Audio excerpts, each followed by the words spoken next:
لەگەڵ دەستپێکی بانگەشە و پروپاگەندەی هەڵبژاردن سەرپەرشتیاری دارایی گەرمیان بانگهێشتی هەموو لایەنە سیاسیەکانی کردووە و لە کۆبنەوەیەکدا لەگەڵیان داوای کردووە کە ژوورێکی عملیات پێک بهێنرێ و ژوورەش پێکێنراوە و هەموو حزبەکانیش ئامادەیان دەربڕیوە کە لەو ژوورەیە بەشدارن و بە پێشوازیەکی باشەوە بڕیارەکەی سەرپەرشتیاریان قبول کردووە و ئێستاش پەیوەندیکی باش هەیە لە لێوان حکوومەت و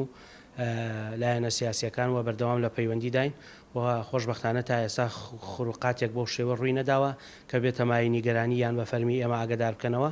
و بەردەوامیشین هەتا ڕۆژی هەڵبژاردن و هیچ گرفتێکیش تا ئێستاتە ڕووی نەداوە و هەر شتێکیش هەبێت دەست بەجێ چارەسەرەکرێ و لێرەشەوە تابعی